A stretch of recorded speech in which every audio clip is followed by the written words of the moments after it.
Most people who are scammed never report it. Estimates suggest only a small fraction of cases are ever reported at all, and the reasons are always the same: embarrassment, the belief that nothing can be done, or simply not knowing who to call.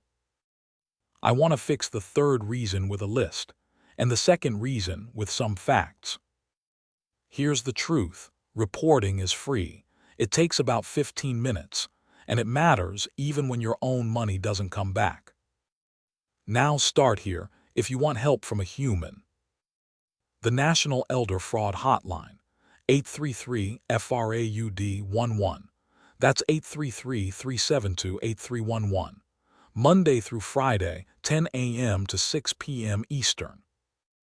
Run by the U.S. Department of Justice, this hotline assigns case managers who help older victims work through reporting and recovery. Not a recording, an actual person who stays with your case. If the list below feels like too much to face alone, call this number and let them guide you. It's free. Now the main places to report.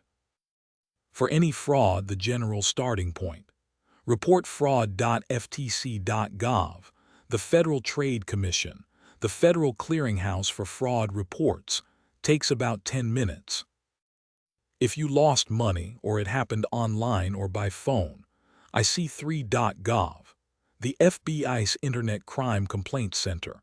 File here as well as the FTC and file fast, for reasons I'll explain. If your personal information was stolen, identitytheft.gov. This one is special. It generates a formal FTC identity theft report and builds you a personalized recovery plan with pre-filled letters for creditors and agencies. If someone opened accounts in your name, start here. Scam texts. Forward the message to 7726, which spells SPAM, works on all major carriers. Social Security impersonation. The SSA Office of the Inspector General at oyg.ssa.gov, or their fraud hotline at 1-800-269-0271. IRS impersonation. The Treasury Inspector General for Tax Administration at treasury.gov/TIGTA. Anything involving the mail. U.S. Postal Inspection Service, 1-800-372-8347. Mail fraud is a federal crime with real investigators. Medicare fraud, 1-800-MEDICARE. And also worth doing, your state attorney general's office, often faster on local cases, and they've obtained real consumer refunds. Your local police, needed for some disputes and for identity theft reports, and the payment platform if an app was involved. Now, why does it matter, even when you get nothing back? 4 honest reasons. 1. Sometimes money is actually recovered. The FBI's Recovery Asset Team exists specifically to intercept fraudulent transfers, and it can only act on reports filed quickly. In 2024, it froze $561 million. Not a fraction of that would have been frozen without victims reporting in time. Speed is everything here. 2. Your report is a data point that builds cases. The FTC's Consumer Sentinel Network aggregates complaints and makes them available to law enforcement everywhere. When enough reports connect to one operation, investigations open. FTC enforcement returned $337 million to consumers in 2024. 3. You may stop the next person. Criminals reuse phone numbers, scripts, websites, and crypto wallets across thousands of targets. A single report identifying a number or a wallet can help shut down an operation before it reaches someone else, possibly someone who can afford it far less than you. And 4. It creates your paper trail. Banks, credit bureaus, and insurers often want a report number.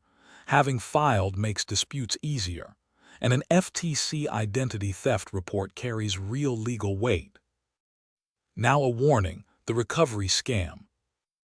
If anyone contacts you offering to get your money back, it is a scam. This is one of the cruelest patterns in the whole book. Victims are put on lists and reapproached by recovery services, asset recovery agents, or people claiming to be from a law firm or government agency, asking for a fee to retrieve what you lost. It's frequently the same criminals coming back for a second pass. Real agencies never charge you to investigate. Reporting is always free. If someone wants payment to recover your money, that's the next theft, not the remedy. Here's what I'd do. I'd report, even knowing my own money probably wasn't coming back, because the alternative is letting the same operation run untouched at the next person. 15 minutes of my time against that seems like an easy trade. I'd file fast, rather than perfectly. The recovery asset team can only freeze what's still moving, so a same-day report with imperfect details beats a beautifully organized one, filed next week. If it felt like too much and after being defrauded, it very well might, I'd call 833 FRAUD 11 and let a case manager carry some of it. That's precisely what the hotline exists for, and using it isn't an imposition. And I'd treat any offer to recover my money as the sequel to the crime. Nobody legitimate charges a fee to get your money back. That call is the same people, betting I'm desperate enough to pay twice. So let's practice. You've lost money, and you're sitting with a knot in your stomach, certain nothing can be done.